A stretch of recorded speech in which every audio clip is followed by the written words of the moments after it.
friends, before Jeorgina gives the opening verse in prayer, I want to gather on earth as in the heavens the representatives in spirit of the nations that gathered here in 1944 that produced the Bretton Woods Accord, 20th century Bretton Woods Accord.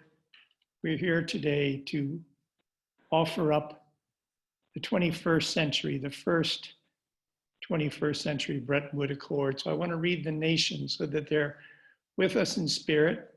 There will be representatives be joining us for the plenum at 3 o'clock, as I think we can all appreciate. They have busy schedules. So that's a time frame where we emphasized their participation, but they're welcome to join at any time. I'm going to take a moment and I'm going to pause, and then I'm going to read the names of the nations. And I'm going to invite Jeorgina, whenever she's ready, to offer the opening prayer and song. So the nations are Australia, Belgium, Bolivia, Brazil, British Raj, today India, Canada, Chile, China, Colombia, Costa Rica, Cuba, Czechoslovakia, the Dominican Republic, Ecuador, Egypt, El Salvador, Ethiopia, France, Greece, Guatemala, Haiti, Honduras, Iceland, Iran, Iraq, Liberia, Luxembourg, Mexico, Netherlands, New Zealand, Nicaragua, Norway, Panama, Paraguay, Peru, the Philippines, Poland, South Africa, the Soviet Union, United Kingdom, United States, Uruguay, Venezuela, Yugoslavia. And I would add the three major Axis nations. The conference was held towards the conclusion of World War II, in spirit as well. Germany, Italy, and Japan. I pause here when Jeorgina is ready. Let us proceed. Thank you. Kine sonasunani he. Mineha kine huni nasunaki. Neniha muines bimni voltigikine hone nasunaki he. Mineha walaliok amagiju amaniju. Giju niju nasunaki. Kineho minihane. Mogo nasunaki he kineha. Neniho nasunaki. Walaliok nasunani he mineha.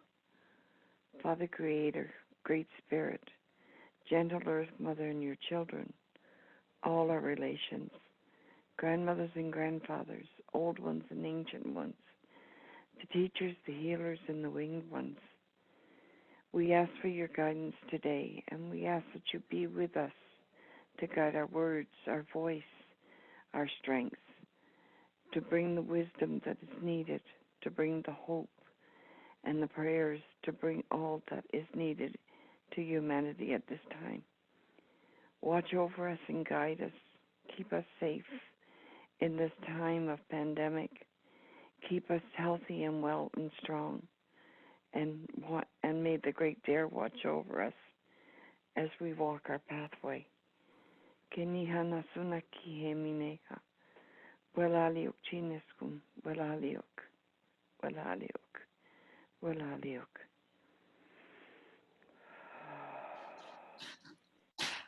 Kenine nasunine. Kine honi hani. Kenine na suninine. Kine honi hani. Mine hane. Kine soni. Mine nasuni. Nine. Kenine na suni. Nine. Kine honi hani. Mine hane. Kine soni. Mine nasuni. Nine. Kenine na suni. Nine. Kine honi hani. Mine hane. Kine soni. Mine nasuni. Nine. Kenine na suni. Nine. Kine honi hani. Mine hane. Kine soni. Mine nasuni. Nine. Kenine na suni. Nine. Kine honi hani. Kine honi hani. Kine honi hani. Kine honi hani. Neni sunasuna ni chiniskum. Walaliok, walaliok, walaliok, walaliok nani hane. Nesunaki, walaliok. Thank you.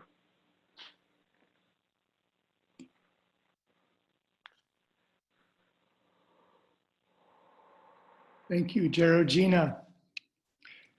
Thank you very much. You're welcome. You're welcome. You have accompanied us over this last year. And so, friends, we are two or more that are gathered here on earth. Many, I believe, in the heavens that Jeorgina has invoked. So this is our third gathering here at Bretton Woods in the 75th anniversary commemoration year. Today we have a small and vital seed to plant in this granite soil here at the Mount Washington Hotel. That seed is in the form of what we're referring to as the first 21st century Bretton Woods Accord. The 20th century Bretton Woods Accord, or accords, were the World Bank and the International Monetary Fund. With those two institutions, we globalized our debt-based monetary system. It was established 30 years prior with the passage of the Federal Reserve Act. Whether wittingly or otherwise, this was a result of the Federal Reserve Act and the Bretton Woods Accords. That is, the globalization of our debt-based monetary system. I don't need to tell folks that debt leads to poverty. Poverty leads to misery. Misery leads to struggle. struggle leads often to war, war to death, to ruin, and to despair. And so we have a seed to plant today. And I speak of it in terms of the redemption of our debt-based monetary system, with goodwill to all, but with clarity in terms of what's being asked. The centerpiece of today's summit, around which, beginning with Andrew and Connie, we will surround this seed with much wisdom and insight, is the Bretton Woods-Concord Resolution. The Bretton Woods-Concord Resolution, for the first 21st century Bretton Woods Accord, is the fruit, informal fruit, of the Bretton Woods Global Working Circle in Monetary Policy. This has been a circle, formal, informal, that's been gathering now for 7 years here. And the first fruit, first 21st century Bretton Woods Accord, is the Bretton Woods-Concord Resolution, which endeavors to bring a redemptive impulse to our debt-based monetary system. So that's our work. And as the original Bretton Woods Conference began as an idea in the minds of a few people and expanded from there, so this inauguration of a new era in spirit, and I trust evermore to come into the earth, also begins small and modestly. We friends are witnesses, those on earth. As I've done every time I come here, I say to the Gold Room in Mount Washington Hotel, I offer up a prayer and meditation to those who were here in 1944. And the essence of that prayer is that I believe when we lift our wings and leave this earthly realm, we are granted a review of our life. Welcome, Bino. We are granted a review of our life when we lift our wings and leave the earth. And I'm referring to those who are with us, who were here in 1944. And in that review of our life, I believe we see all that we've done for good and for ill.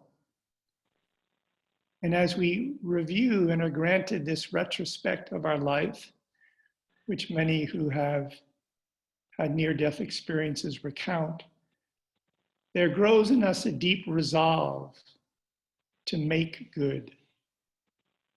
We may have done things on earth, but with a higher perspective, we realize we're truly not in humanity's and our own best interests. And thus there arises a resolve deep in our spirits to make good. But these kindred spirits are on high, so they can't make good here on the earth unless they can connect with people here on the earth. We're striving to do that. And when such connections are made, then inspiration can occur. So that's what bears this impulse we bring today to inaugurate a new era with respect to the redemption of our debt-based monetary system. And so with that as a brief word of introduction, I introduce our first two speakers.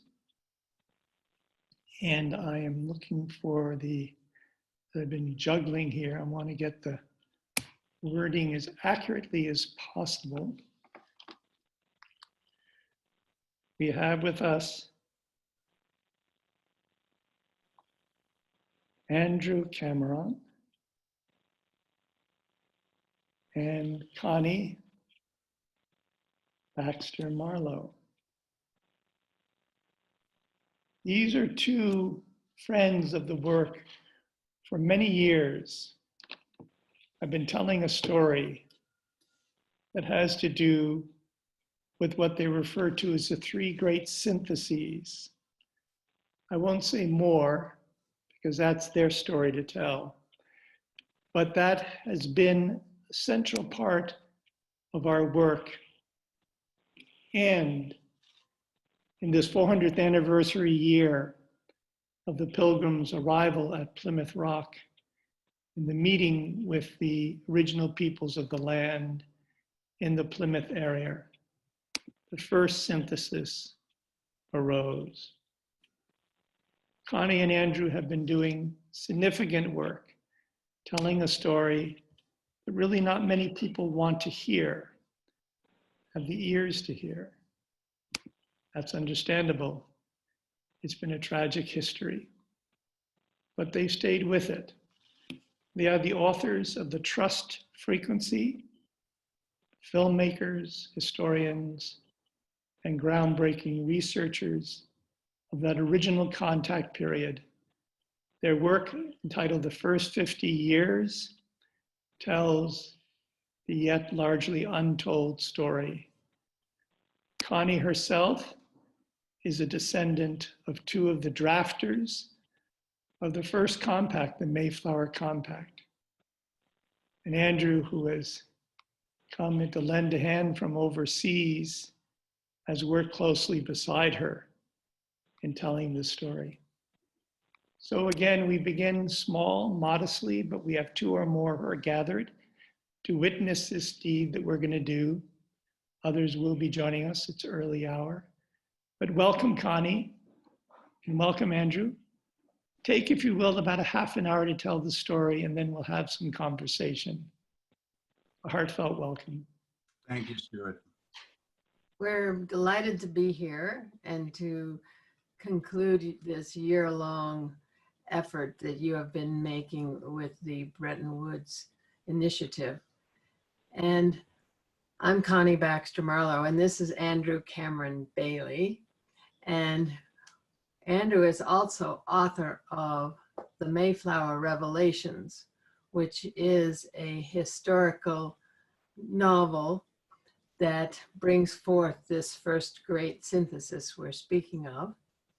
And today we're going to speak on the subject of the third great synthesis. So we're going to track the first and second to the third. We are in the midst of the third great synthesis now. And I would like to open with my prayer for America. And here it is. My prayer for America and Americans is that each of us is able to fulfill the vision my ancestors brought with them on the Mayflower 400 years ago. That we are free to live according to our conscience through a direct connection to our highest selves.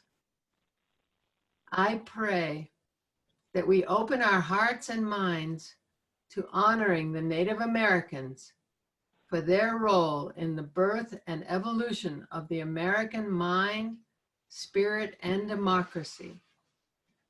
I pray that their wisdom continues to inspire us as we bring the true American dream into reality. Liberty, justice, equality, and abundance for all. In God we trust. E pluribus unum, from the many one.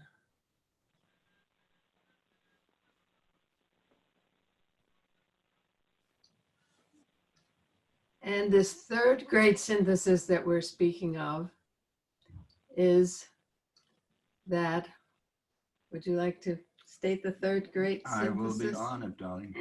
So this is actually written by Connie before we met. When did you write this roughly? In the 90s. Sometime in the 90s. Connie and I met in 2003, coming up on our 17th anniversary. Yeah. And this is Connie Baxter Marlow. When we come together with the indigenous people of the land as equals, as family, and we each open our hearts and our minds to the other, the melding of our gifts will bring a new perspective that is invisible at this time. This new perspective will allow us to see the path to true unity, peace, and freedom. Indeed, we're gathered here today to introduce the Bretton Woods Concord Resolution, to evolve our financial system and align ourselves with the natural laws of the abundance of the universe. Stuart has brought together visionaries from the original peoples of this land, philosophers, and technological entrepreneurs who are carrying information and tools to guide the United States of America and humanity into the next step on the evolutionary upward spiral to the higher consciousness needed for the third great synthesis. These times and this event are the playing out of prophecies which long foretold that one day, after a long winter, a spring would come and humanity would awaken to our true nature and the true nature of the universe. And here's a Hopi prophecy. So here's one of the ancient prophecies that it sounds, if you listen to this, that we might have arrived at that moment.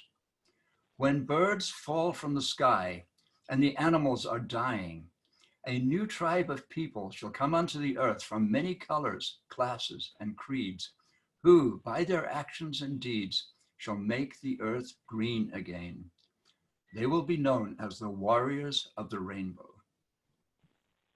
So that's us, the warriors of the rainbow.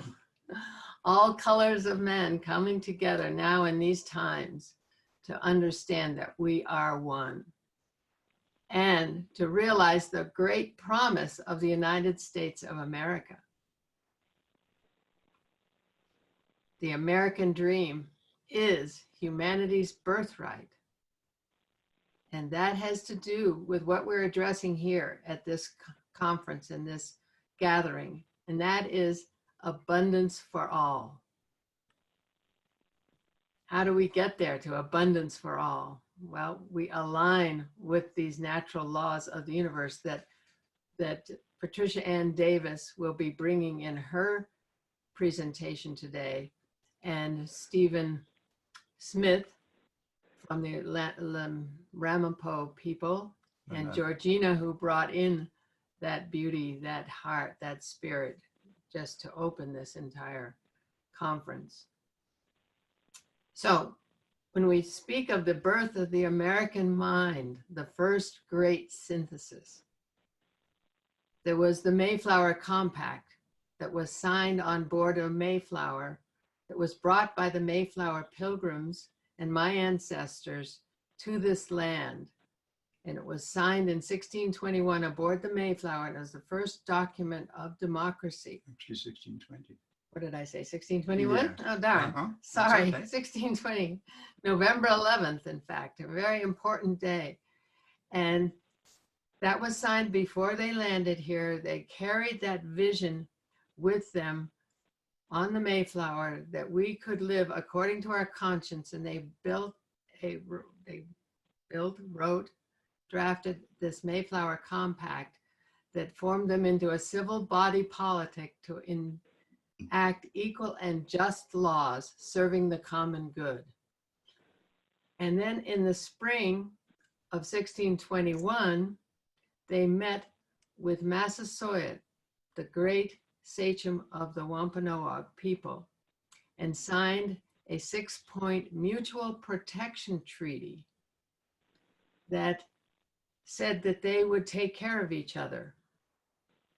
And that treaty was in effect for 54 years and led to this first great synthesis. In the fall of 1621, there was a 3-day harvest celebration that we now call the first Thanksgiving.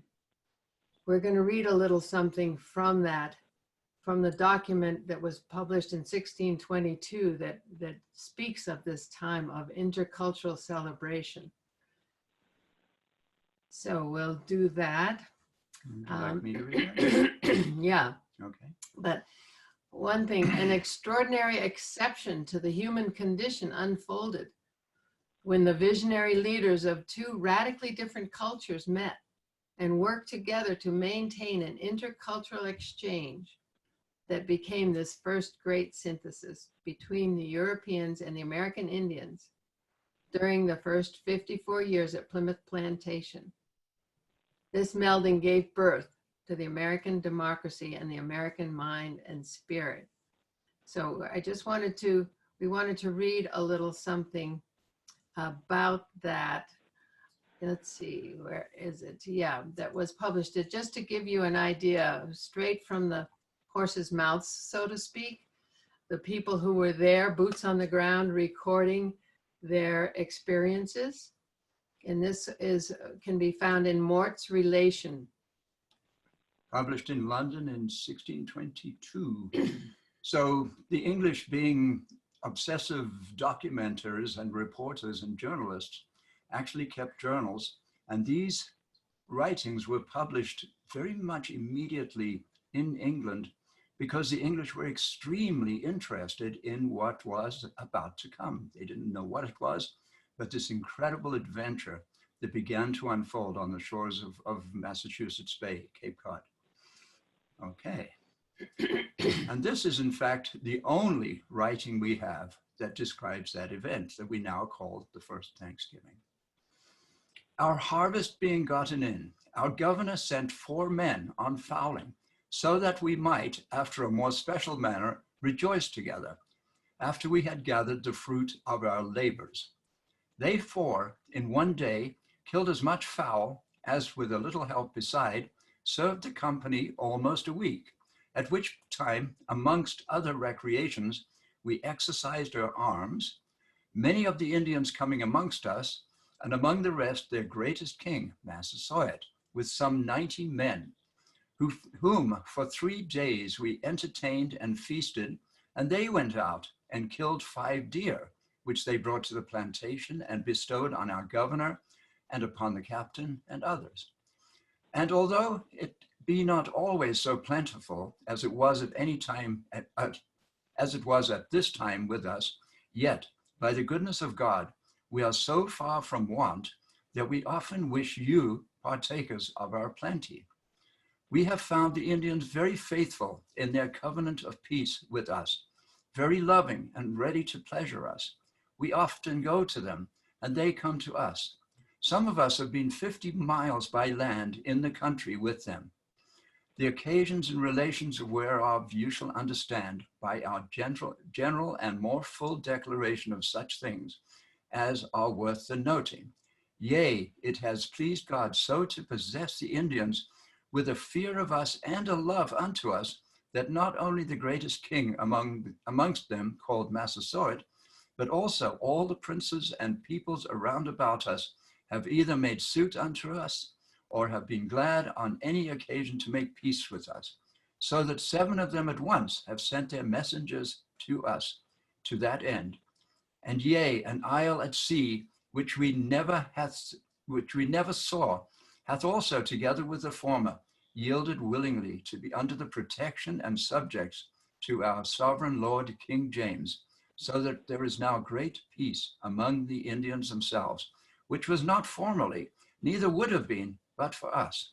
And we, for our parts, walk as peaceably and safely in the wood as in the highways in England. We entertain them familiarly in our houses, and they as friendly, bestowing their venison on us. So that gives a little feeling for that time that very few people are aware of, that there was in fact this friendship amongst them that lasted 54 years from that time.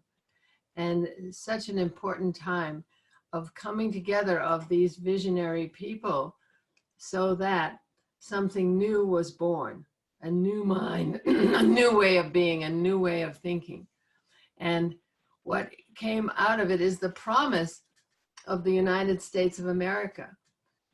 And that promise involves the consent of the governed, self-determination, separation of church and state, equal and just laws serving the common good, liberty, justice, equality, and abundance for all, and in God, Creator, Providence, we trust. And this is a little something from Betty Booth Donahue, who is a Cherokee author of Bradford's Indian book.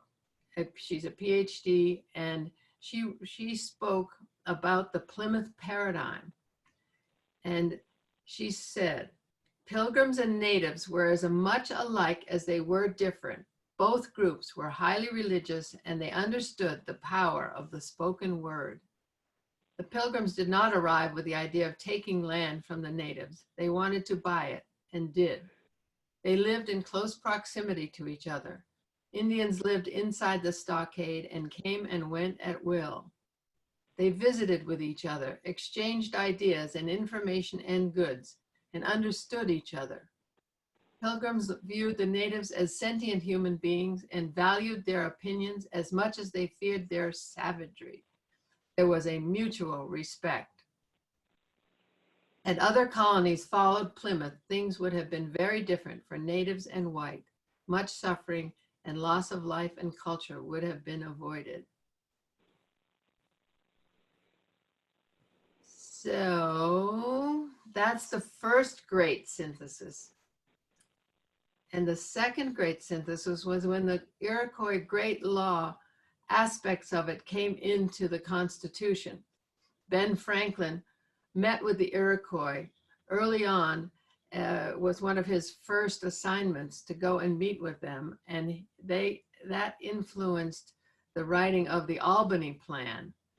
And as things unfolded, the Iroquois were invited to the Continental Congress in 1787. And so this is a little writing that supports that thesis that of the second great synthesis, that the fact that the drafters of the Constitution were open to the advice and influence of the Iroquois, the great law of the Iroquois that had come to them through the peacemaker who had come to them, to the warring tribes of the Iroquois in the 1200s, and brought a new way of seeing, a new way of being to these warring tribes that had been warring for generations. And that new way of seeing brought them to another level where they could see and be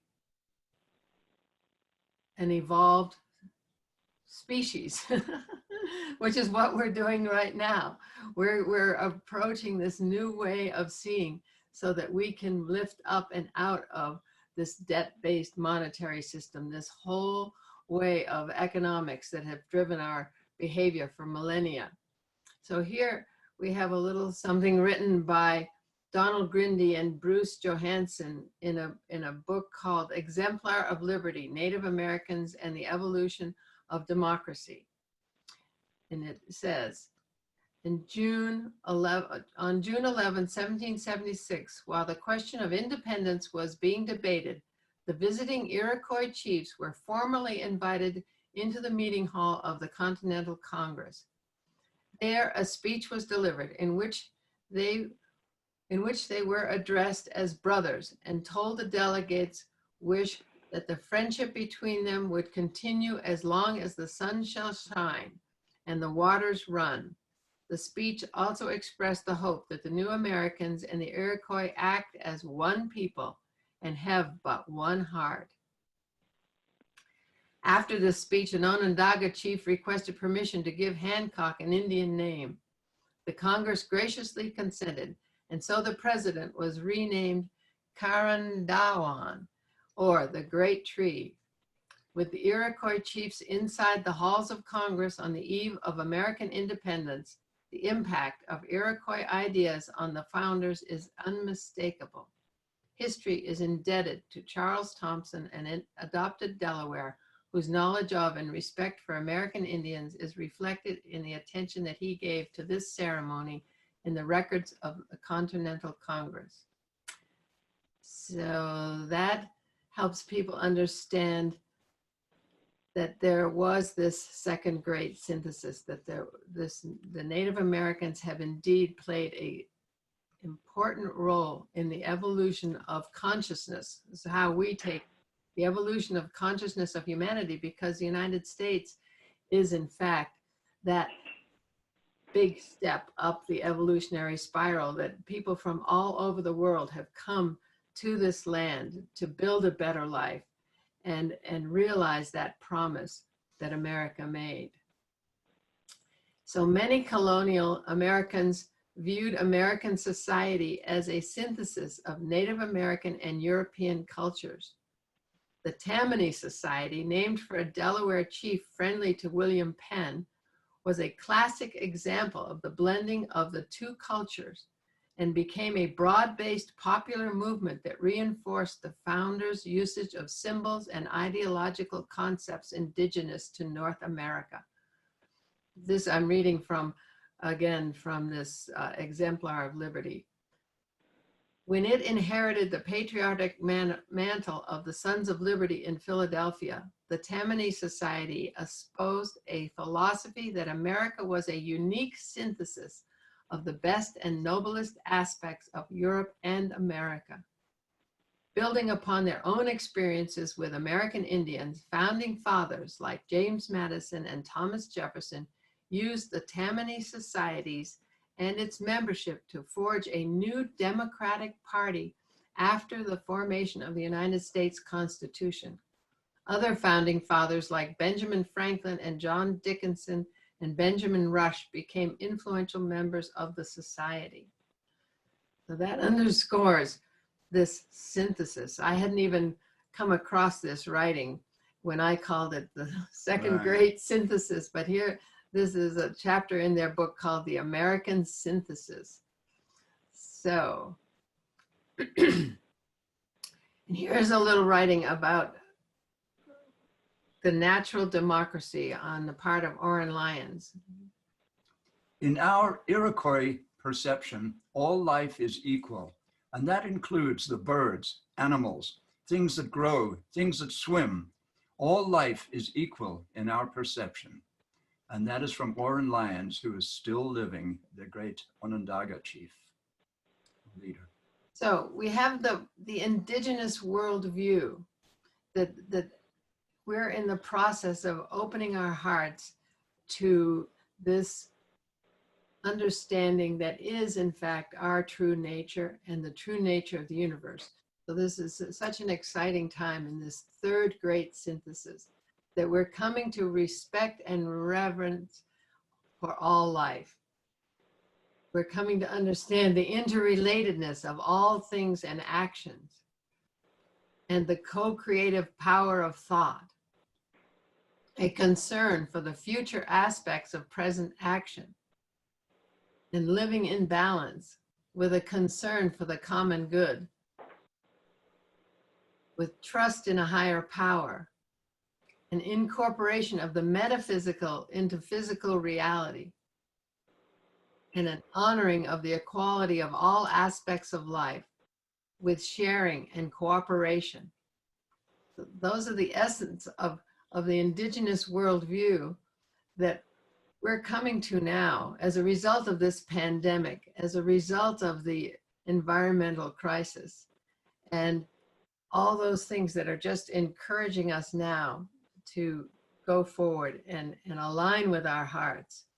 And in fact, modern science, breakthrough science, is proving all these aspects that we just spoke of, that we are in fact one consciousness, one entity, and as we access that, we come to align with the sacredness of it all and raise our frequency to a higher frequency where the laws are actually expanded and we actually experience the abundance of the universe.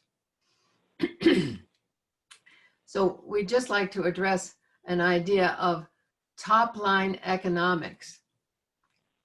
The dominant Western cultures currently base actions and decisions on a model of economics which has the bottom line as its principal determining factor. This profit-based model of a growth-oriented economy in a world of scarce resources, using supply and demand as the invisible hand to regulate and control the outcome, determining profit, success, and the survival in the short term. This Keynesian model might be called bottom line economics. Top line economics takes the highest aspirations of humanity as the dominant features in the interactions between individuals who are in the process of flourishing in a world of abundance.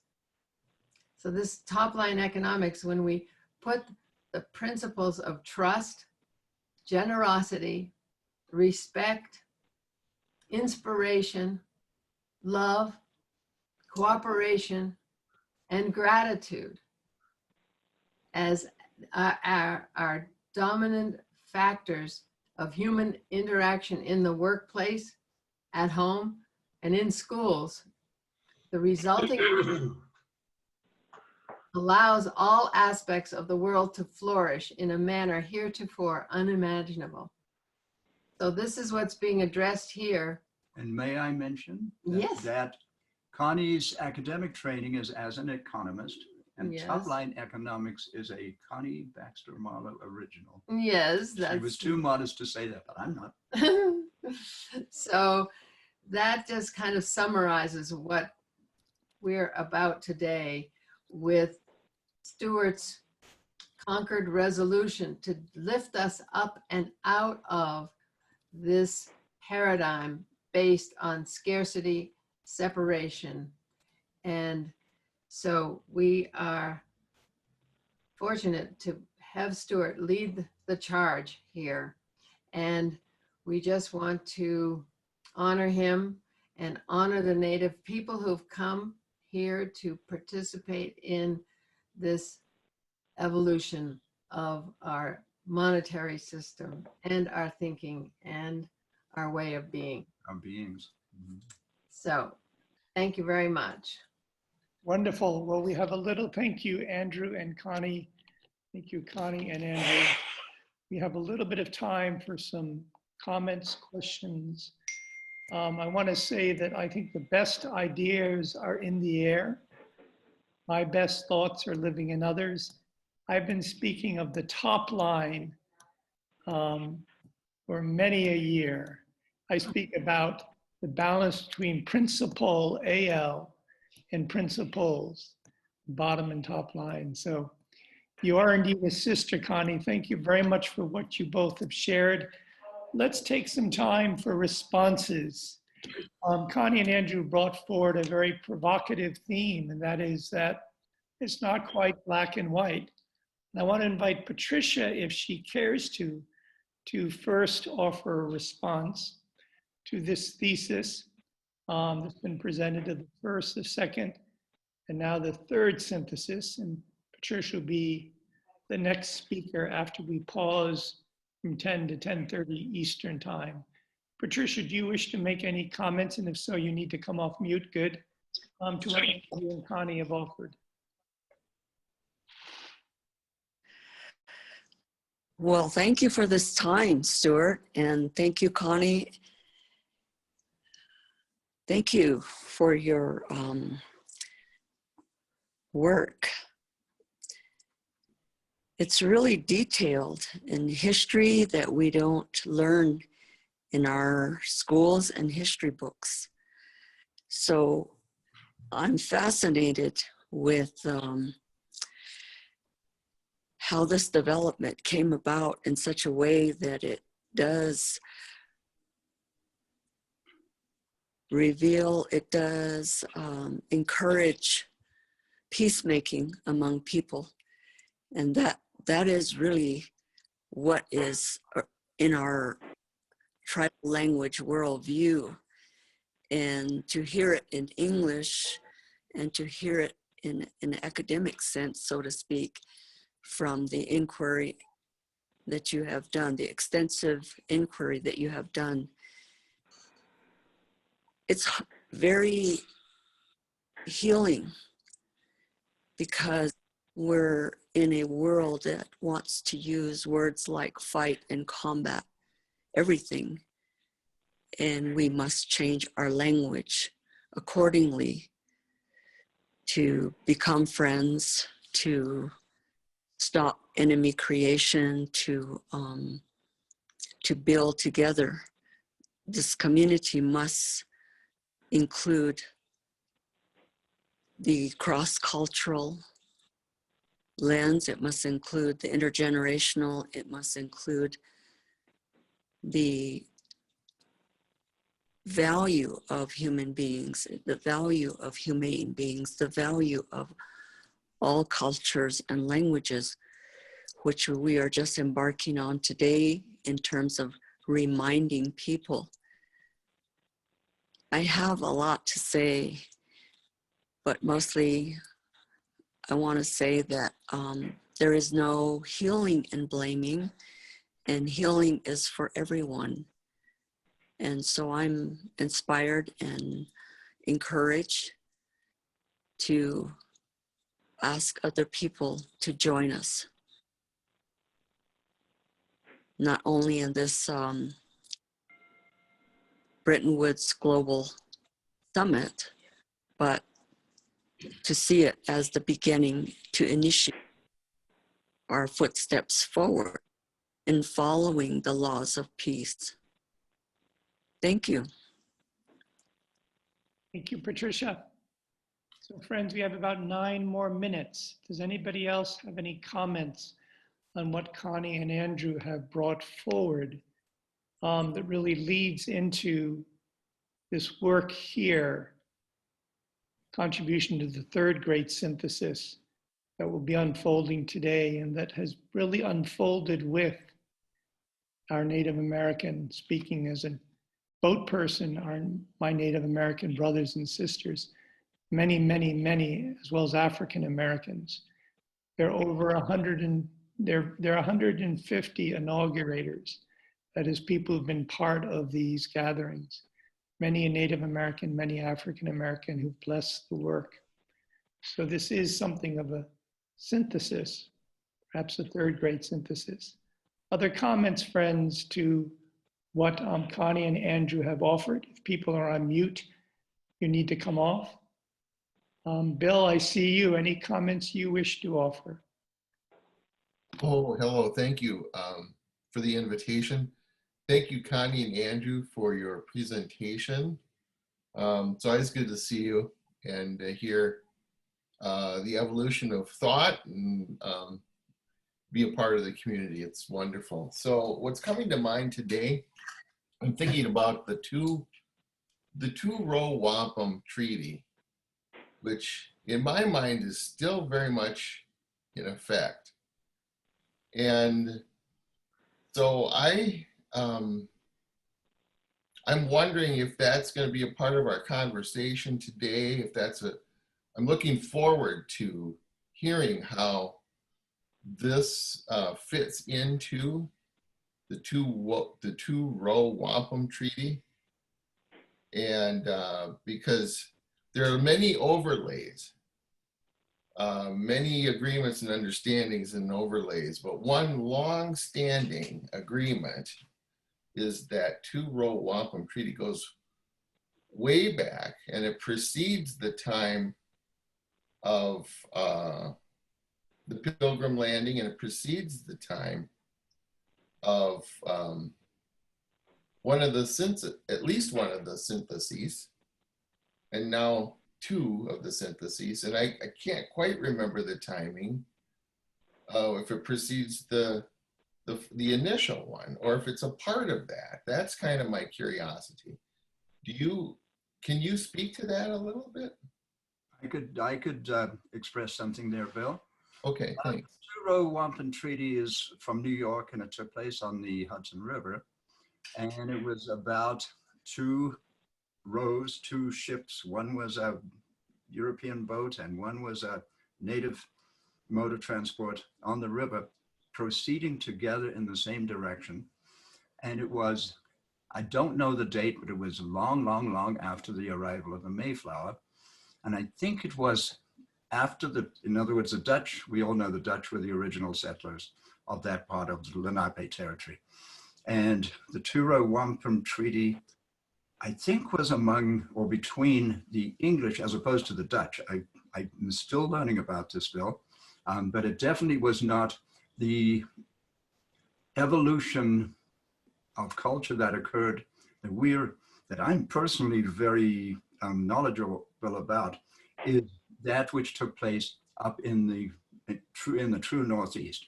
This is slightly different. I've only recently become aware of the Truro, but in fact, it is much later, and I believe it's after the English displaced the Dutch from Manhattan and pretty much took over New York, and then crafted this treaty with the native people, the English. So that's my belief. I could be wrong.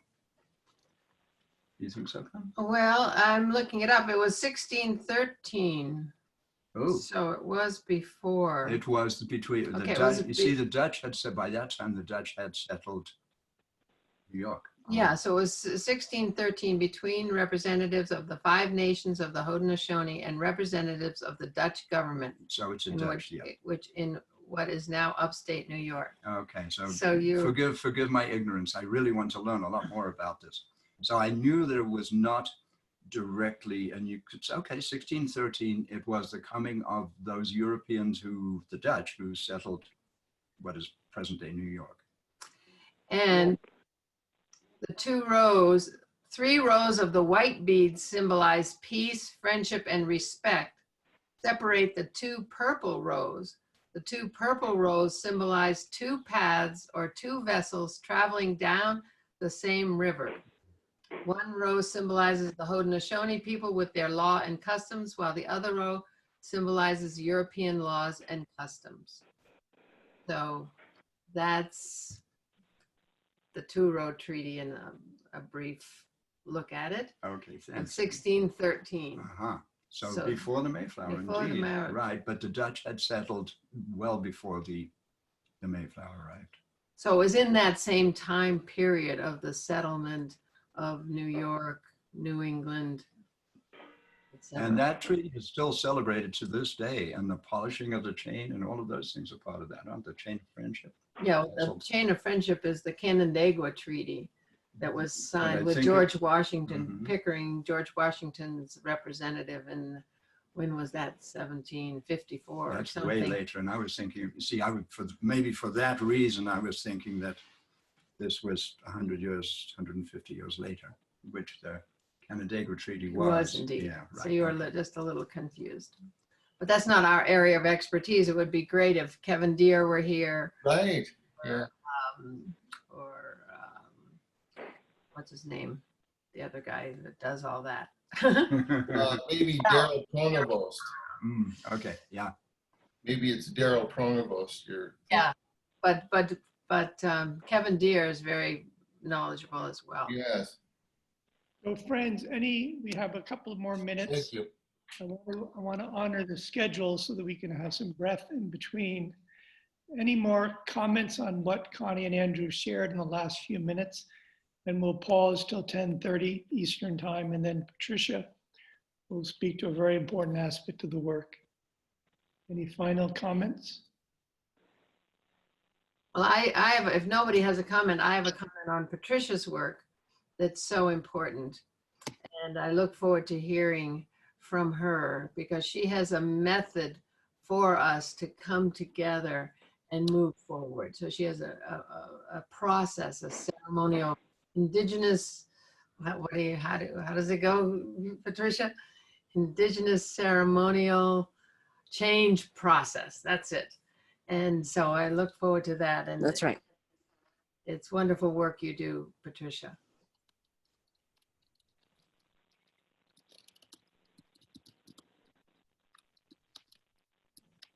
I'm ready. Okay, so And I thank you, Andrew, too, for reminding us that it's cooperation and collaboration that we must focus on and move forward with. And your So process, I'd like to ask, if I may, before we pause for half an hour, and then Patricia will pick up the thread. I'd like to ask Connie if you would read the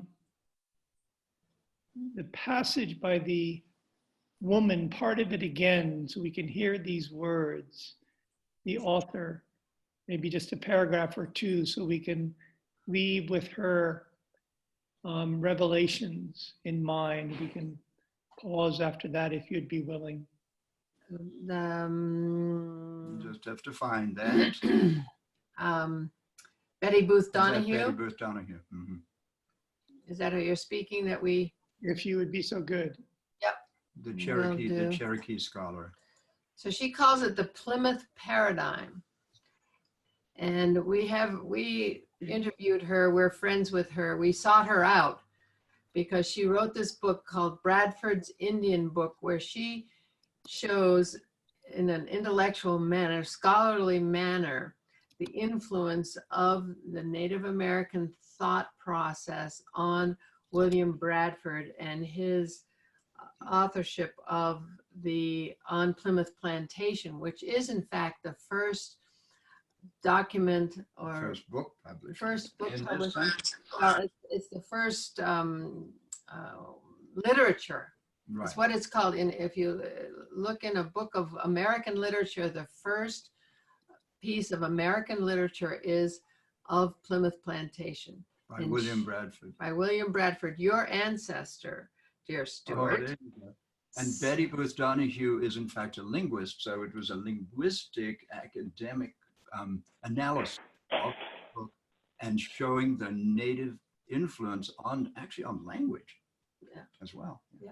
So here's what she said in her interview, and we have it on YouTube. You can go and find it on the our actual YouTube interview, channel, right. which is YouTube first 50 years, first 50 years. And here it is. Pilgrims and natives were as much alike as they were different. Both groups were highly religious and they understood the power of the spoken word. The Pilgrims did not arrive with the idea of taking land from natives. They wanted to buy it and did. They lived in close proximity to each other. Indians lived inside the stockade and came and went at will. This is being proven now by archaeological digs. So it's very important that this isn't just theory.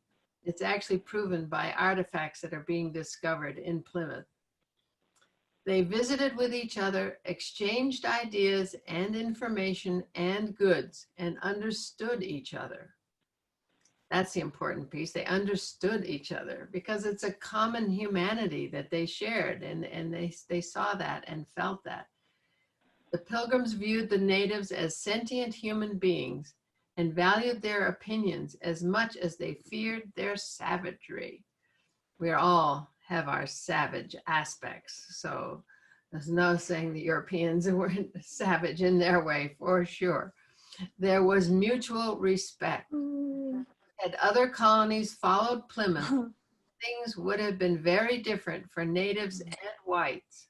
Much suffering and loss of life and culture would have been avoided. So she feels that the Plymouth paradigm, if that had prevailed, we would be in a different position.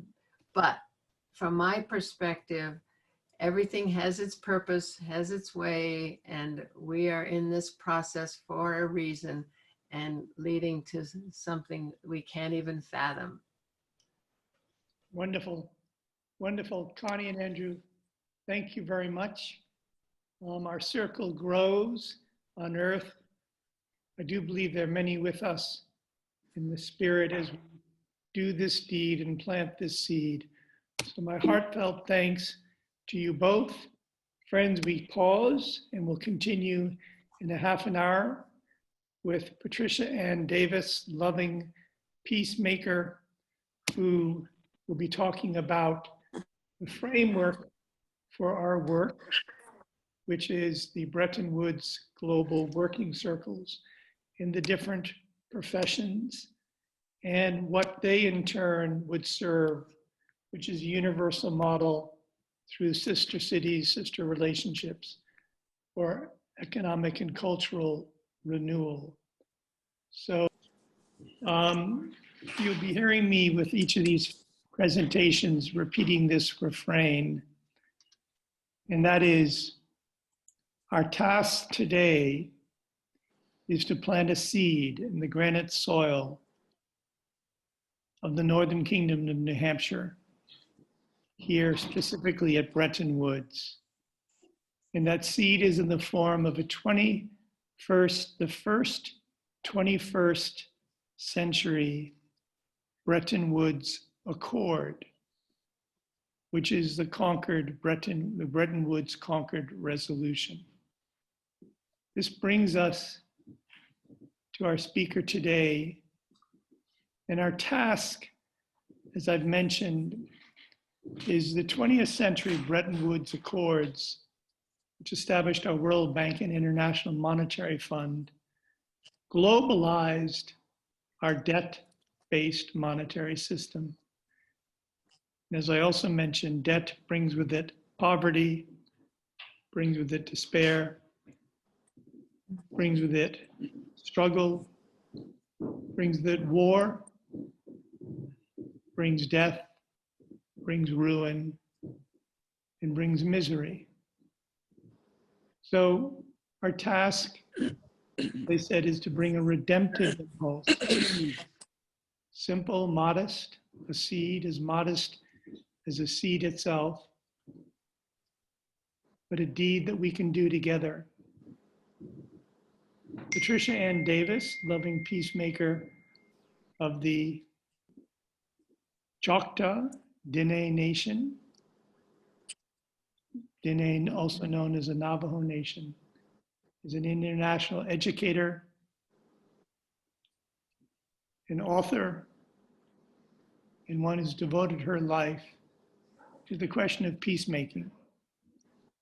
She's given us a great gift to the work as part of the third great synthesis we've been discussing by offering a template for our Bretton Woods global working circles in all of the professions. So I'm going to ask her to devote a fair bit of her time to taking us through the template, ourselves and through us, those with whom we're connected.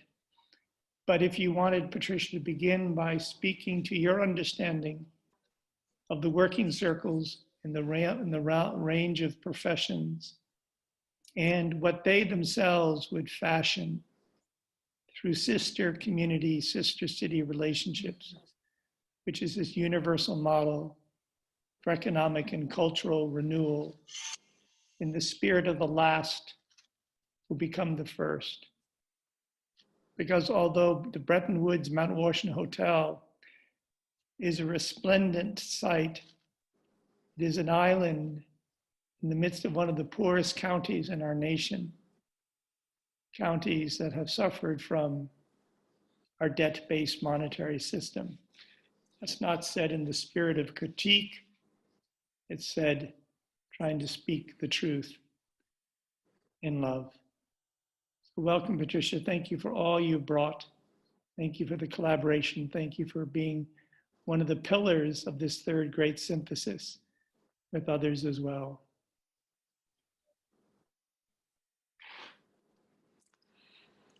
I'm very happy and honored.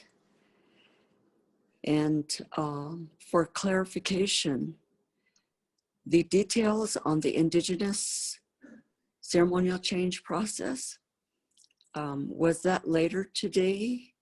I have a prepared narrative this morning, and we can expand and elaborate and also ask and answer questions. So Patricia, I can begin and then we can. It was envisioned that you would speak to the ceremonial change process in this session, although we will make reference to it at 3 o'clock in the plenum. But it was envisioned that you would speak to that, the working circles and the universal model in this session. I would like to read my prepared narrative, and it does include a description of the Indigenous ceremonial change process. Wonderful. All of my relatives, all of you, all of my relatives, Ya'ate Abena, good morning and a blessed welcome to the Bretton Woods Global Summit, a heartwarming gathering to affirm a human world community. We will realize our potentialities in worldwide peace for our collective survival. We must have such an intention. Therefore, we begin by acknowledging the original Indigenous people of Turtle Island and in the tribal territories of the Eastern Shorelands. Gratitude for our collective spiritual identities spoken in our language and our cultural lifeways. Our original teaching as stewards of the earth, water, fire, and air are in a crisis state of conflict of interest with exploitive and extractive privatization and ownership and profit. Therefore, the Indigenous ceremonial change process template is the sequencing format for designing co-creative solutions. A reminder, people don't know this, but we all need to know this. We're all indigenous to the four sacred elements, the earth, the water, the fire, and the air, our physical, emotive, mental, and spiritual, respectively.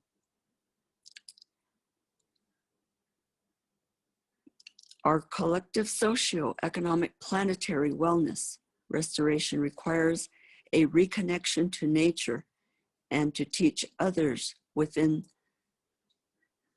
We need to not only feel and understand and teach others that within the balance and harmony of the natural order laws that govern all of us equally, these four sacred elements are actually our body. The earth is our body.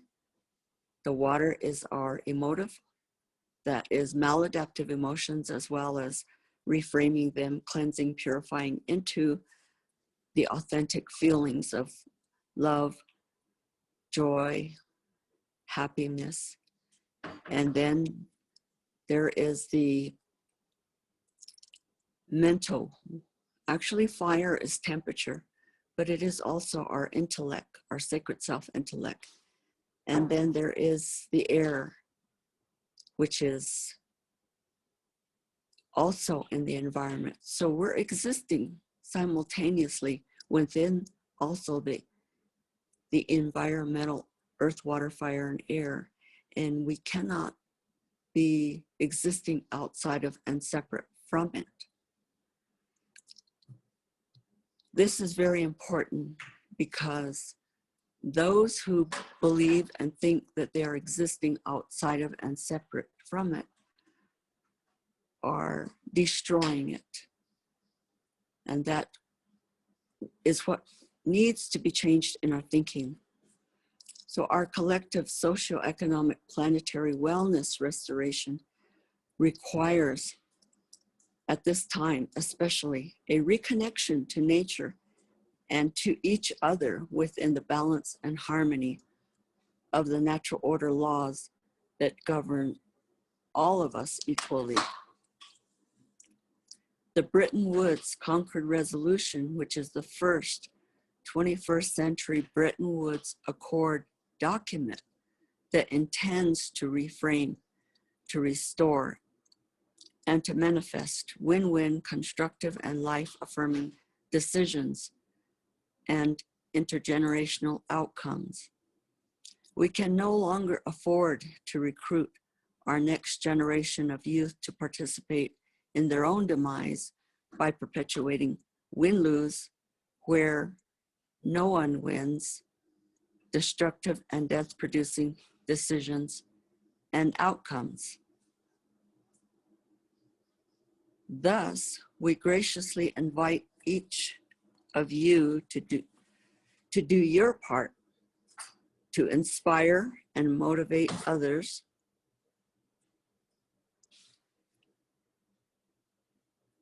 motivate them to discover their inherent genius gift, and they too can give their genius gift to constructive and life-affirming service in the world, in each of your professional domains. And so it does require group consensus for designing safe and supportive environments in order to realize our potentialities as humane beings, choosing harmlessness and peace within and around us. The intention of this summit is to initiate and to facilitate a mega planetary systemic reframe to end the bondage and the slavery of the unequal distribution of wealth, where it is robbed from the poor to enrich a few. Every generation.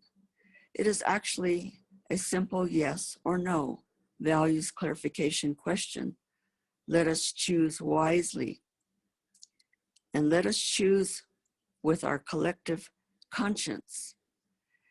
And so the Indigenous ceremonial change process is the template and the format. It's a sequencing for the Bretton Woods working circles.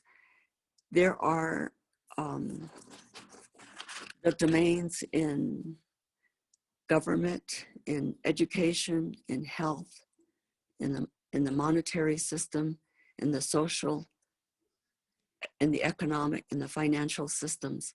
These domains are based on a destructive and death-producing choices. So the sequencing is common sense. Think about it. We first must name something that's out of balance, and that's exactly what we have done here. That the monetary system is debt-based, and that means that the outcome is a lack of, when in fact we can affirm abundance, because scarcity is a call for abundance. And when we name what is out of balance in terms of our definition of money, and there is a conflict of interest in our definition, so there's a confusion and there's a fraud, there's a misunderstanding in which people use power over, and we are not using our own power within to have power with others, to eliminate that need for power over, which is conquest and plunder and even genocide, pillaging. We're at this place where we can choose differently. And so the working circles will first identify what is it in each domain, what is it that's out of balance, what is it in our governing systems that's out of balance. That is a way of reflecting, reviewing, and understanding, researching, inquiry into what is the root cause. Only when we undo, cleanse, purify, when we understand the root cause, where we are willing to make correction to that root cause, only then can we undo the symptoms of all the out of balance conditions. For example, in our government, it is adversarial. And the root cause is that we use the words combat, poverty, combat drugs, fight. Politicians are going to fight for us. We're going to fight each other for something that we value and cherish, and yet it leads to destruction and death and suffering. So the first phase of this template, naming the out of balance condition and identifying the root cause. This sequencing follows in such a way that it unifies people and it eliminates just outright confrontation or attack or debate. Because when we polarize into adversary and for and against and right and wrong and good and bad, then we are perpetuating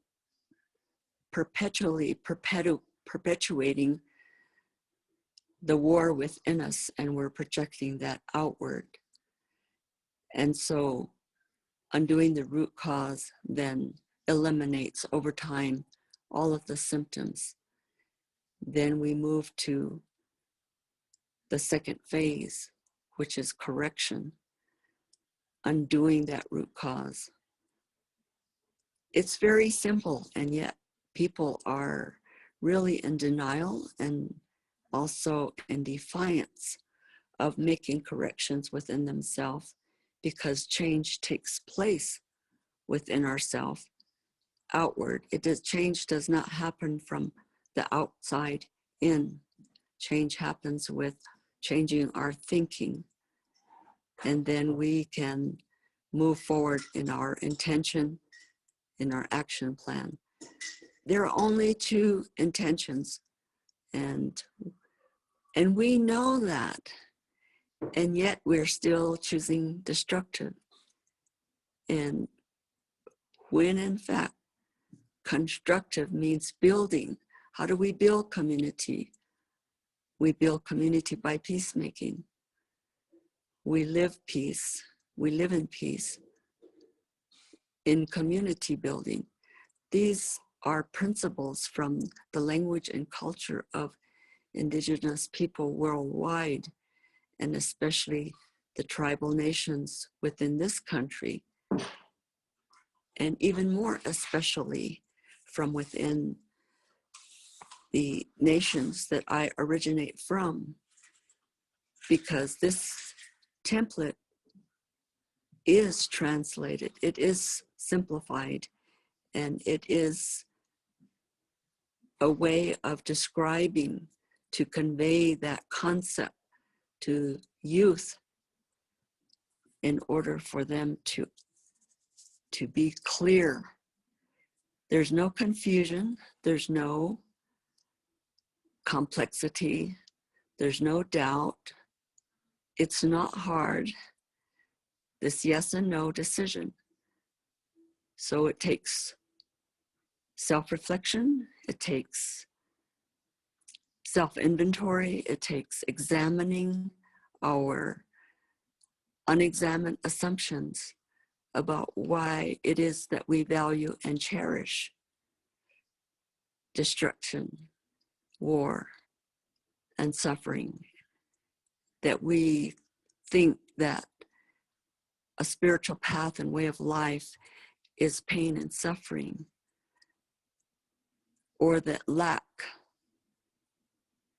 and not worthy is going to earn us a reward. It's going to bring us good. All of these ways that we tell our body wrong thinking with our criminal mind, I say criminal mind is using our thinking for what it is not for. Using our thinking from the sacred self intellect is using our thinking for what it is for. And that is the unifying principles that are, this is an unprecedented summit. We're coming with solution. This will be described by the various speakers later today. And so this planting of a seed to bring to fruition is already existing in the laws that govern us equally. It's only requiring us to align with these laws in the natural order that govern us. We have been out of balance and out of harmony with nature and the laws in nature that govern us equally. So I'm talking about what is cross-cultural, what is intergenerational, what is inclusive, and also what can be translated into any language in any land.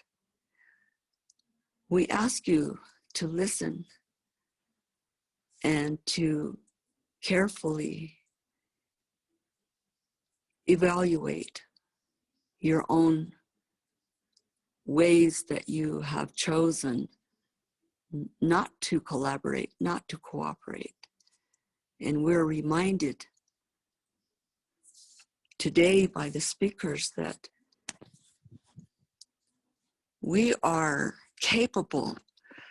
We're all expressing our own indigenous connections to our inherent sovereignty, to our own genius gift. And so the sequencing in which we use this gift, we move into a reframe that is, oh, I get it. Aha, I understand. Yes, there is no fight. There is no reason to do enemy creation in such a way that we will be in self-betrayal, self-negation, self-effacement, self-destruction, because we have to realize and understand what is good for us. That doesn't sound like and doesn't feel like to any of us in this crisis times everywhere. It does not feel good. It is not good for us. And we all know that. We know that in our core. And I hope that you hear in my voice that I am doing my part. I'm doing my part because it has been given to me by my late father to create opportunities to inspire and motivate people to remember, to reawaken, to echozen. That's our conscience using moral reasoning. That's our holy thinking from our sacred self. And this is the appropriate function of our whole brain thinking that we must use in order to activate our co-creative imagination. The co-creative imagination is where we have within ourselves the capacity to design the eloquent solution. The ceremony, Jeorgina, inspires us and literally translates to living the loving way as a way of life. So let us affirm our collective survival between Mother Earth and Father Sky, where all humane beings are our holy earth surface people. And we're all traveling together on what we, the people, call the four corn pollen footsteps within our natural order laws. Diyin nahuk the that's holy earth surface people. So in the spirit of Hojo, which is the all-encompassing concept of holiness with H and wholeness with W, there are no competing collectivities representing competing ideologies. This Bretton Woods Global Summit is affirming, affirming, and instituting and manifesting each of us in our domain, in the working circles. A working circle means that we're going to follow the sequencing of naming the out of balance condition, of identifying the root cause, of undoing and correcting the root cause in order to eliminate the symptoms. The reframe then is to restore our thinking to our whole brain thinking, to our creative imagination. That's what we have been given. I hope I'm getting this across, that the creative imagination is where we use our intention to tell our body correct information. And then we can have a safe and supportive environment in which we design the co-creative solutions together. And then the practical applications. All of these deep details are on the agenda. They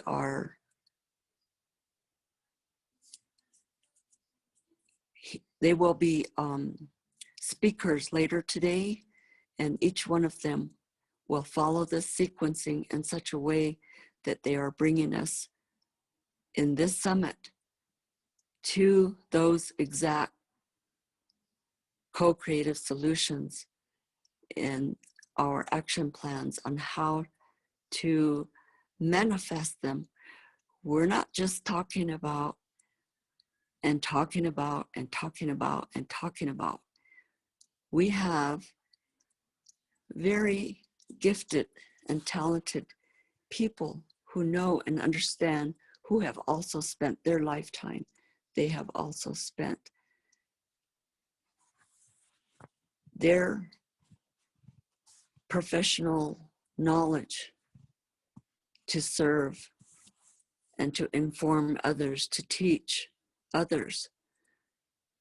We're using peer education, and that's an exponential way to get this across. It's called critical mass. That means that enough people will awaken and will remember. Therefore, I'm asking each and every one of you to do your part, and we will continue on this path to a restoration, a wellness restoration of our monetary, to get us out of the debt-based monetary system. And so I turn it back over to you, Stuart.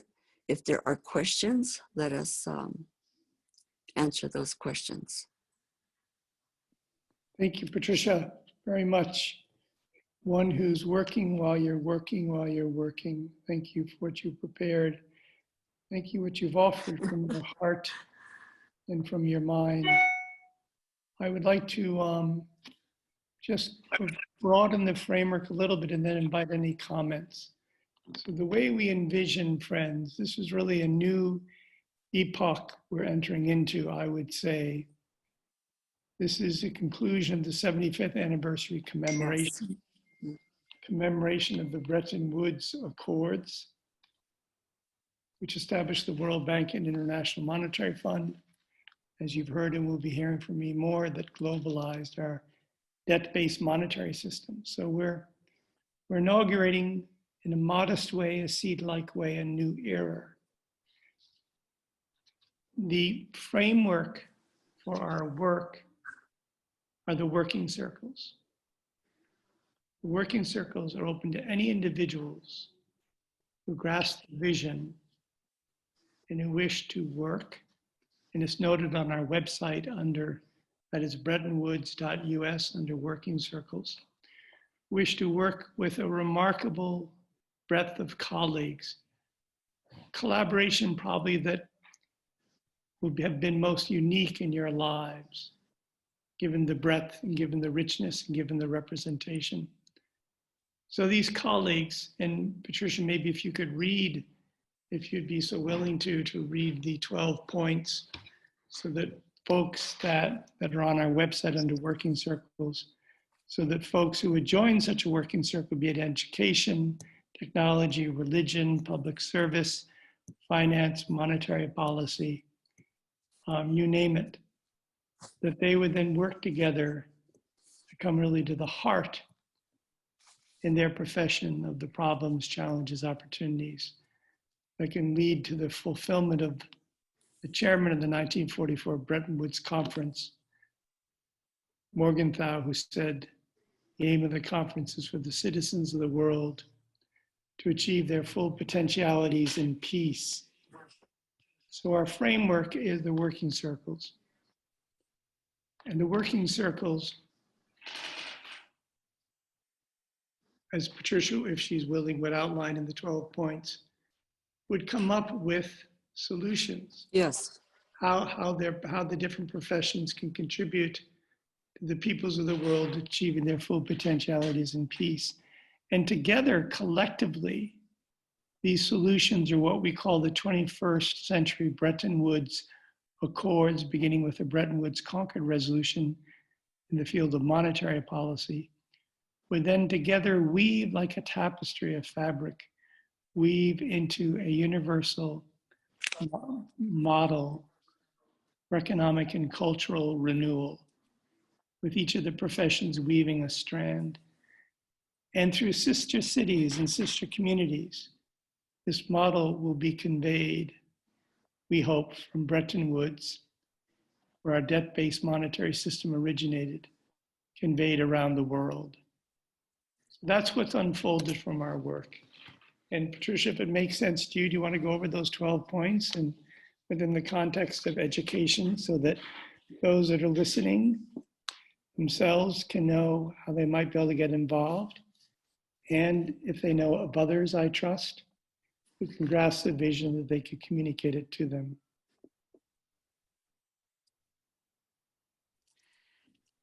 Yes. Under the title, these are the distinguishing elements, and we're inspired by Henry David Thoreau.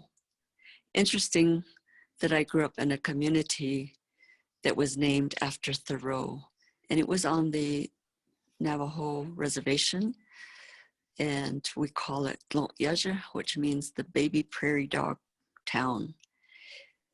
Henry David Thoreau said, to act collectively is according to the spirit of our institutions.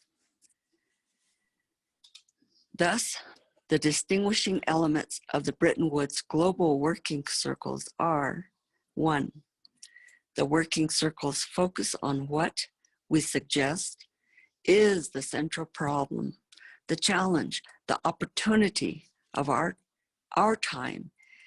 In Morgenthau's words, the creation of a dynamic world community in which the peoples of every nation will be able to realize their potentialities in peace. 2, the working circles, recognition of, if not the root cause behind the failure to date, to create the dynamic world community spoken of. That root cause, we suggest, is our view of the world that focuses on what divides us as distinct from what aspires to unite us, humankind. The Bretton Woods Concord resolution traces this division right down into our monetary policy, our dealings with money. 3, the working circles work out of the understanding that this division, as all divisions, begins with the way we think about the world.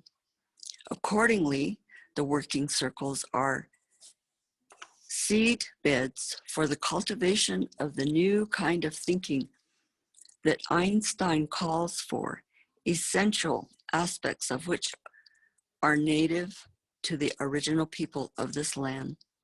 Such a renowned thinking will be required if we are to address the deep divisions that have arisen.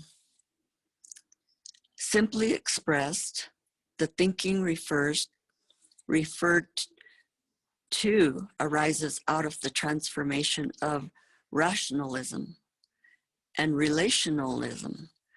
Such a thinking can be referred to as an enlightened common sense, Excuse me, Patricia. a shared sense of what would relate. I'm sorry, Yes. just say the evolution of rationalism into relationalism. Sorry.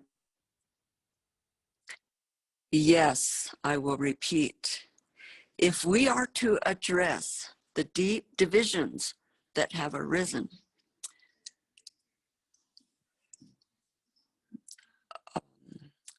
such a renewed thinking will be required.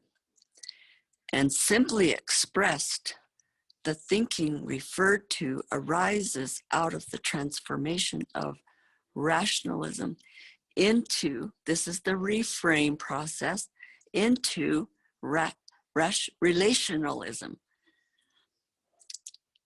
Let me repeat that. It's out of rationalism into relationalism. Such a thinking can be referred to as an enlightened common sense, a shared sense of what would relate and unite us, humankind. 4, the working circles are accordingly distinguished by their rich diversity along lines of race, ethnicity, gender, age, socioeconomic, and professional backgrounds.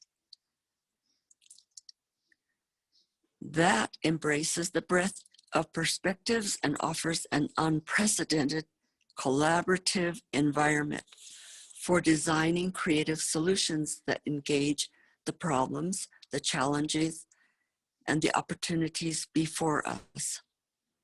5, the circles are working with a format, a deliberative, ceremonial, co-creative change process that is not only indigenous to this land, but universal in its applications and unprecedented in its possibilities.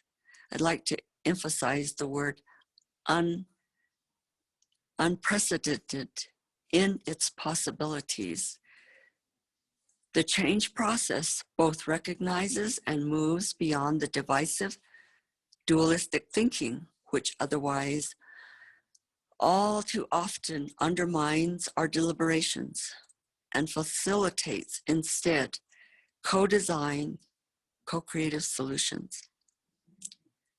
Such solutions are preeminently win-win, life-affirming, and thereby, as noted, unprecedented in their potential to bring forth the change that humankind seeks. 6, finally, what distinguishes the Bretton Woods Global Working Circles is Bretton Woods itself, one of the most universally recognized brands of our day. Bretton Woods has been and remains a center stage platform recognized the world over. And of course, that is because of its historical significance and the reason and purpose of why we are participating in this summit today.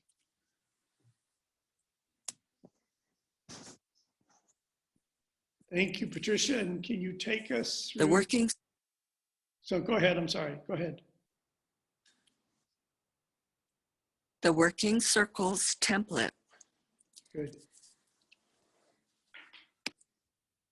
The following template is presented here for the Bretton Woods Global Working Circle in education. And I would make a distinction that there is education and schooling, and that can be talked about in a little bit more detail if people wish and if there is a question about it. The same steps can be applied to the other working circles.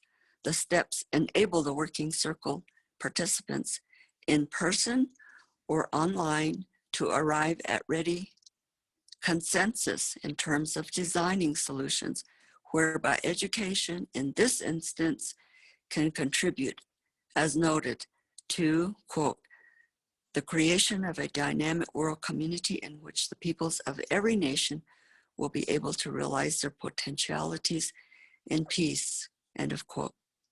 1, a welcoming word. This is the process and the sequencing here. 1, a welcoming word. 2, introductions. Your name, your work, where you are located. Further biographical information will be visible on the conference platform. 3, what aspects of our educational system do you identify as in the most need of our collective efforts toward change? Well, Patricia, can you give a couple of examples? Or Can you give a couple of examples from your own experience of point number 3, so this can be as concrete as possible for the listeners? A couple of examples in your own career as an educator. what aspects of our educational system do you identify in most need of our collective efforts towards change? Yes, I did mention cross-cultural and intergenerational. Cross-cultural means that rather than devalue or dehumanize others in enemy creation, that we take an interest in learning other languages and cultures. That is really the definition of the word assimilation. That means when two cultures, as Connie described to us at the first meeting of the Indigenous with the European, during European contact, that they shared meals and they shared food, they shared their resources. So they were communicating and relating in a way of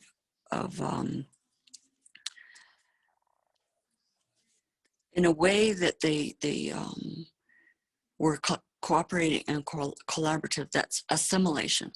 But when there's one up and one down, that means that there's domination and submission. Then that is acculturation.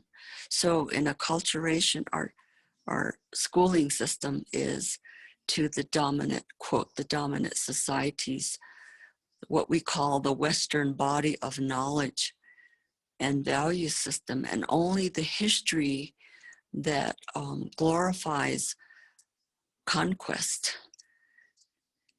And then that body of knowledge does not include other people's way of life, to the extent that we stop destroying each other. So that's one, the distinction between assimilation and acculturation. And then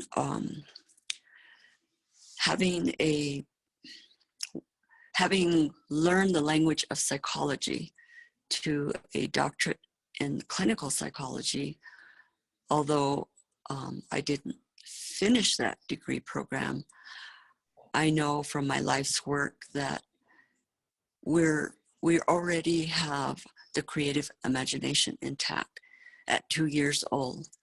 And the school system then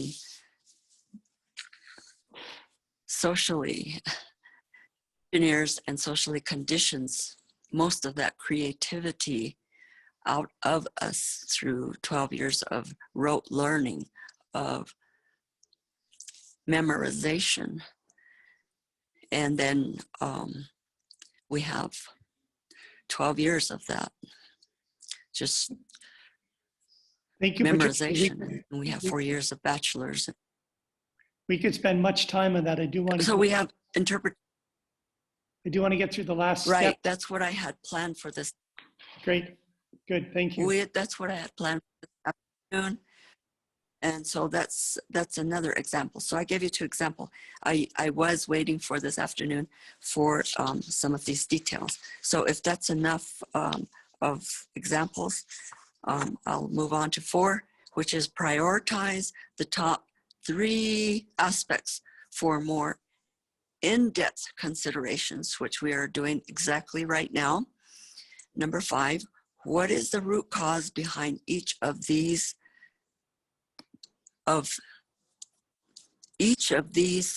3 identifies aspects. 6, how do you propose undoing and dismantling the root cause? Remember, the Indigenous Ceremonial Change process is a how-to. That's what makes it very different. Number 7, what creative solutions can contribute toward creating a future worth envisioning for our youth and the generations to come?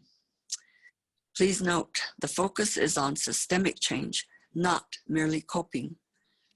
8, how can these solutions be best introduced into the educational system? Or I would say the schooling system, the academic schooling system. 9, what is the first step that each of us can take in the implementation? 10, reflections. 11, what are the next steps? And meeting dates. 12, concluding word. Anything left out? Anything, questions, clarification, and clarifications. Wonderful. Wonderful. This is the work circles template. Wonderful. Patricia, thank you. Let's invite some comments. And yes, just want to say, remember, I am calling in from an Indian reservation from where I grew up. There are extreme challenges, and I'm just pleased to be a part of this process. Wonderful. So Patricia, what we're looking forward to you doing at 3 o'clock is to offering your thoughts as a representative of the original peoples of this land of the Bretton Woods Concord Resolution. At the end of that, I'd like to ask you to speak to the working circles, because it is a fruit, an informal fruit of one of our working circles. But the main thing is for you to speak as a representative of the original peoples of this land, along with Owl and Johnny Ford of the African American peoples of this land, to this redemptive impulse. Again, at the end, I'd then like you to see some more general words about the working circle. But let's invite comments to what Patricia has just shared. The point being, friends, that you all are invited to join one of the working circles in your areas. The template for each, the proposed template for each, we've just heard these 12 points. What characterizes, if not distinguishes, I believe, the working circles, Patricia read first. So let's invite any comments. I see Connie, you're there. Do you have any? Yes, I'm just thrilled with Patricia's work and her application, her bridge work from the indigenous mind to the Western mind, which is so important because it is our fundamental assumptions, our worldview that dictates our behavior. And the indigenous peoples have a radically different worldview from the Western European mindset. And I think for her to approach the educational system, what she's calling the schooling system, I love the fact that she's discerning between education and schooling. I mean, this is a core issue for shifting our reality, is to go for our inner knowing, expanding on our inner knowing, our direct connection to the divine, to all that is, that's intrinsic in the indigenous way of life and knowledge. And we've been subject to a scientific paradigm that has disconnected us from that knowing that we know and we have within us, but we've been part of this scientific paradigm that said it's a mechanistic universe, we're separate from it, we just can use everything and fix things in parts and separate them all and just make a mess of things. And so now she's able, with her education, to bridge her upbringing and her knowledge and her connection to that Western mind and describe it in ways that can help us move into a holistic understanding of the nature of the universe and our place within it. And fortunately, modern physics is breakthrough physics right now, unified physics and Nassim Haramein with resonance science and others, Jude Currivan and others are proving this scientifically. So the Western mind can make that leap and say, oh, okay, science is proving it. So now I can go there. I have permission from science to go there. So it's just so exciting, Stuart, that you have brought Patricia forth. You've nurtured her and brought her forth into this Bretton Woods initiative, so that, and now you're taking this step into the practical application. You're not just leaving it in theory and all that. You're really putting her knowledge to work in this process so that we have practical means of accessing and applying this information and our own hearts knowing that we're connecting to now. Thank you. Thank you, Connie. Thank you. Friends, we have about 4 minutes. Any other comments on what Patricia's offered? So this is Bill Conradi. How Matakiapi. Greetings to you from Dakota country. I'm excited to be in this conference, and I'm so excited to see Patricia Ann Davis here, and thrilled to see you here again. I recall the work that you'd done in another conference where daily your work was used to reflect back on the community, the Bretton Woods community itself, and the diagnostics was happening and the adjustments were being made. And I think there's been a few months past since then. I think I see significant cultural changes within the Bretton Woods culture because of your continued efforts and willingness to share your brilliance and your wisdom. And I think the Bretton Woods culture is becoming more culturally competent because of your offerings. And so I'm extremely grateful that you were able to make it to this, and your part that you play in the Center for American Studies. And I think it's a fabulous collaboration. So I'm excited to be here and witness this and see continued, I think, healthy changes. And so I'm gushing a little bit, but I needed to gush because of my enthusiasm for you and the work that's being done. So thank you for being here, and thank you for the Center for American Studies. And thank you, Bill. You're making this all possible. So friends, we come to the end of this session.